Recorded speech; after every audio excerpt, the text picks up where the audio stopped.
Olá, vamos para mais um dia de Café com Lexio. Hoje, dia 22 de novembro, quarta-feira. Prepara o teu cafezinho e vamos juntos. Em nome do Pai, do Filho e do Espírito Santo. Amém. Pai nosso que estais no céu, santificado seja o vosso nome. Venha a nós o vosso reino e seja feita a vossa vontade, assim na terra como no céu. O pão nosso de cada dia nos dai hoje, e perdoai-nos as nossas ofensas, assim como nós perdoamos a quem nos tem ofendido. Não nos deixeis cair em tentação, mas livrai-nos do mal. Amém. Ave Maria, cheia de graça, o Senhor é convosco. Bendita sois vós entre as mulheres, e bendito é o fruto do vosso ventre, Jesus. Santa Maria, Mãe de Deus, rogai por nós, pecadores, agora e na hora da nossa morte. Amém. Glória ao Pai, ao Filho e ao Espírito Santo, como era no princípio, agora e sempre. Amém. São José, rogai por nós. Continuamos unidos. Em nome do Pai, do Filho e do Espírito Santo. Amém. Hoje, 22 de novembro, dia de Santa Cecília, Virgem e Marte, padroeira dos músicos e dos cantores. Que Santa Cecília interceda por cada um de nós, para que o Senhor nos conceda a graça da pureza e do amor a Ele, de tal modo que não renunciemos à fé e ao amor a Jesus por nenhuma adversidade nesta vida. Primeira leitura de hoje, segundo livro dos Macabeus, capítulo 7, versículos de 1. Versículo 1, depois pula para o 20 e vai até o 31. Naqueles dias, aconteceu que foram presos 7 irmãos com sua mãe, aos quais o rei, por meio de golpes de chicote e de nervos de boi, quis obrigar a comer carne de porco, que lhes era proibida. Mas especialmente admirável e digna de abençoada memória foi a mãe, que num só dia viu morrer 7 filhos, e tudo suportou valorosamente por causa da esperança que depositou no Senhor. Cheia de nobres sentimentos, ela exortava cada um na língua dos seus pais, e revestindo de coragem varonil sua alma de mulher, dizia-lhes: não sei como aparecestes em minhas entranhas. Não fui eu quem vos deu o espírito e a vida, nem fui eu quem organizou os elementos dos vossos corpos.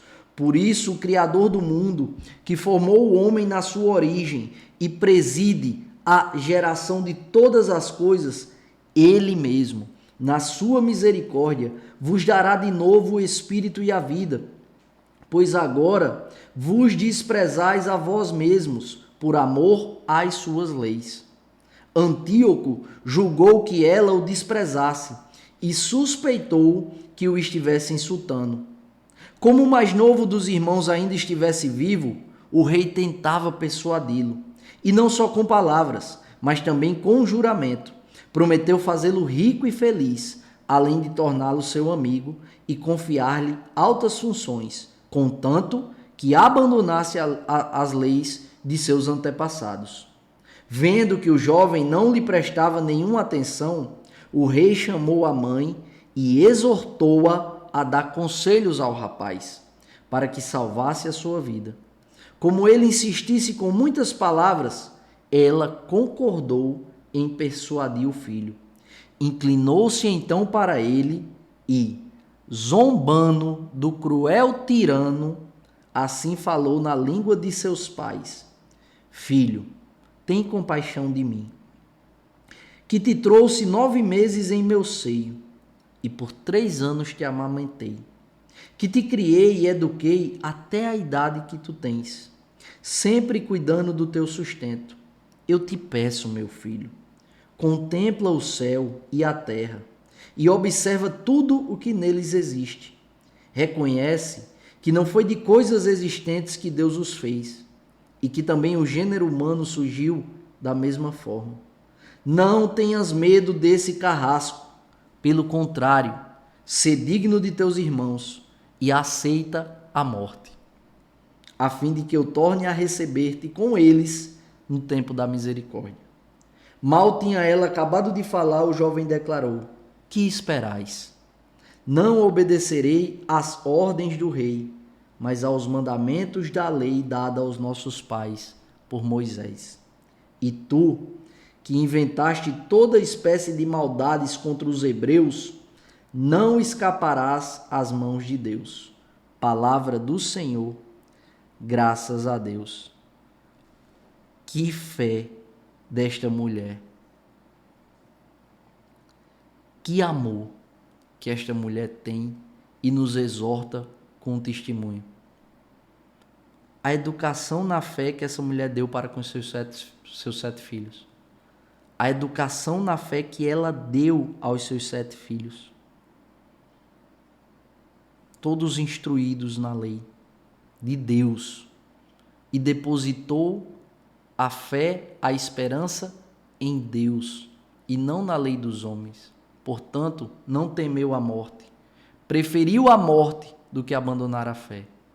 Precisamos reconhecer que ainda não temos este amor, que ainda não temos esta fé, mas é a este amor e a esta fé que o Senhor nos chama a viver.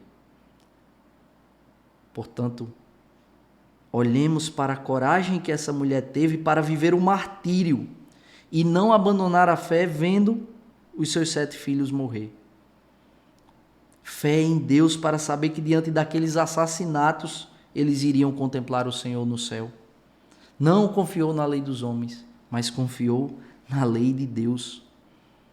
A virtude da fortaleza para exortar o último filho que estava sendo seduzido, persuadido a abandonar a fé. Inclusive, o rei Antíoco exorta ela para ela dar conselho a ele. E ela, na linguagem nativa, que o rei não entendia, pede perdão ao filho, mas diz: aceita a morte e seja digno dos teus outros 6 irmãos que morreram para não abandonar a fé. Porque o rei os estava obrigando a fazer uma coisa que ia de encontro à fé que eles tinham, à fé que eles professavam. Nada diferente dos tempos atuais. Nada diferente do que vivemos no dia de hoje. E, repito, por muito menos abandonamos o Senhor. E essa mulher vem nos ensinar com a sua própria vida a fortaleza dela para exortar o último filho. E qual é a resposta do filho? Primeiro, ela exorta com uma sabedoria imensa na língua nativa. E o filho não deixa nem ela terminar para dizer: eu não vou obedecer às ordens do rei, mas eu vou obedecer à lei que nos foi passada aos nossos pais por Moisés. E olha para o carrasco, né? Não sei se para o carrasco ou para o rei, mas olha e ainda exorta. Acredito que para o rei. Tu que inventaste toda espécie de maldade contra os hebreus, não escaparás às mãos de Deus. Afirmação própria de quem sabe em quem depositou a sua fé.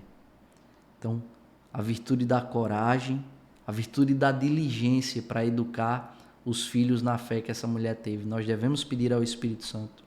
A virtude da coragem para viver esse martírio imenso. Eu nem consigo imaginar como é a perda de um filho. Imagine ver 7 filhos assassinados por causa da fé e não renunciar à fé, não se revoltar com Deus, não abandonar a fé e não abandonar a Deus. Muito pelo contrário.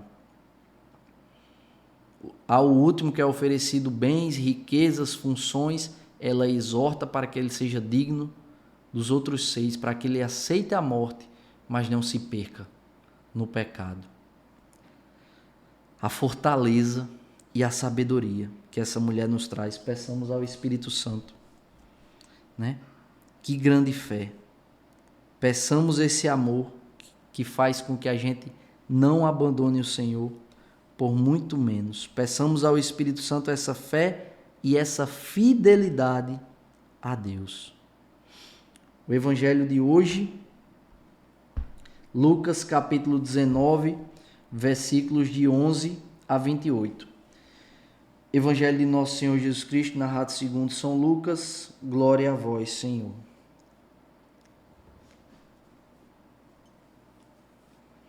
Naquele tempo, Jesus acrescentou uma parábola, porque estava perto de Jerusalém, e eles pensavam que o reino de Deus ia chegar logo. Então Jesus disse: um homem nobre partiu para um país distante, a fim de ser coroado rei e depois voltar. Chamou então 10 de seus empregados, entregou 100 moedas de prata a cada um e disse: procurai negociar até que eu volte. Seus concidadãos, porém, o odiavam e enviaram uma embaixada atrás dele, dizendo: nós não queremos que esse homem reine sobre nós. Mas o homem foi coroado rei e voltou. Mandou chamar os empregados aos quais havia dado dinheiro, a fim de saber quanto cada um havia lucrado. O primeiro chegou e disse: Senhor, as 100 moedas renderam 10 vezes mais. O homem disse: muito bem, servo bom. Como foste fiel em coisas pequenas, recebe o governo de 10 cidades. Como foste fiel em coisas pequenas, recebe o governo de 10 cidades. O segundo chegou e disse: Senhor, as 100 moedas renderam 5 vezes mais. O homem disse também a este: recebe tu também o governo de 5 cidades. Chegou o outro empregado e disse: Senhor, aqui estão as tuas 100 moedas, que guardei num lenço, pois eu tinha medo de ti, porque és um homem severo.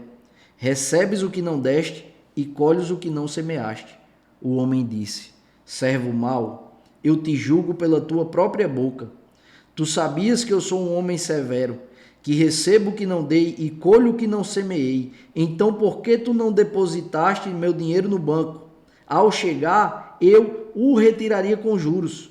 Depois disse aos que estavam aí presentes: tirai dele as 100 moedas e dai-as àquele que tem 1000. Os presentes disseram: Senhor, esse já tem 1000 moedas. Ele respondeu: eu vos digo, a todo aquele que já possui será dado mais ainda, mas aquele que nada tem será tirado até mesmo o que tem. E quanto a esses inimigos que não queriam que eu reinasse sobre eles, trazei-os aqui e matai-os na minha frente. Jesus caminhava à frente dos discípulos, subindo para Jerusalém. Palavra da salvação, glória a vós, Senhor. Essa parábola que Jesus conta parece muito com a parábola dos talentos. Tem algumas semelhanças e tem algumas coisas a mais. Mas o que é que vem nos ensinar também? Que nós temos habilidades particulares. O Senhor, quando nos criou, e nós quando fomos batizados, o Espírito Santo nos concede dons particulares, habilidades próprias da nossa personalidade, daquilo que a gente é enquanto pessoa. Agora uma pergunta: estamos colocando os nossos talentos, os nossos dons, as nossas habilidades à disposição do Senhor? A gente precisa dar sentido a isso. Na nossa vida profissional, por exemplo, a gente precisa dar um sentido de serviço ao próximo, ao Senhor, para multiplicar os dons que Deus nos deu e não agir de modo preguiçoso. Veja, esse servo mau que guarda as 100 moedas e não faz absolutamente nada porque tem medo de perder, e este senhor da parábola chama ele de servo mau. O que é que Jesus quer nos ensinar com essa parábola? Que Deus não gosta de gente preguiçosa. Que a preguiça é um vício do mal. Preguiça é pecado cabeça. Então Deus não se agrada de gente preguiçosa, não. É preciso que a gente enxergue isso. Aonde eu tenho sido preguiçoso? Eu tenho sido preguiçoso na minha relação com a minha família? Ou eu tenho sido a mãe que eu devo ser, o pai que eu devo ser, o esposo que eu devo ser, a esposa que eu devo ser? Eu tenho sido um bom irmão, eu tenho sido um bom amigo, eu tenho sido um bom chefe, eu tenho sido um bom funcionário?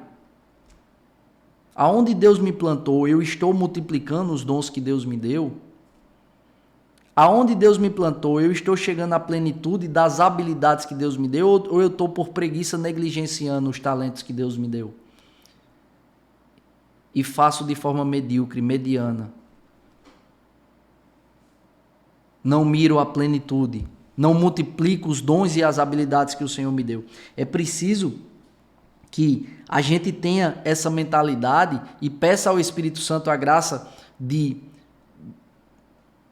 colocar no nosso coração essa premissa, essa verdade, tanto na nossa vida profissional quanto na igreja. E aí eu pergunto, você tem feito isso? Você tem colocado as suas habilidades, os seus dons, os seus talentos à disposição do Senhor na sua vida profissional, no seu trabalho? Você tem colocado os seus dons, os seus talentos, as suas habilidades particulares à disposição do Senhor na igreja? É preciso refletir sobre isso. Por quê? Porque assim como Jesus fala na parábola, vai acontecer na minha vida e na sua. Um dia haverá uma prestação de contas. E nós vamos prestar contas a Deus da nossa diligência ou da nossa preguiça, diante dos talentos, das habilidades, dos dons que Deus nos deu. Peçamos ao Espírito Santo essa graça de transformar a nossa preguiça, o nosso medo de perder, em diligência, para multiplicar os dons que o Senhor nos deu, para que não sejamos servos inúteis, um servo mau e preguiçoso, mas para que quando nos encontremos com o Senhor, possamos prestar contas da nossa diligência em multiplicar aonde nós estamos os dons que Deus nos deu. Que Deus nos abençoe e nos aprove a cada passo. Se vivo, vivo pela misericórdia do Senhor.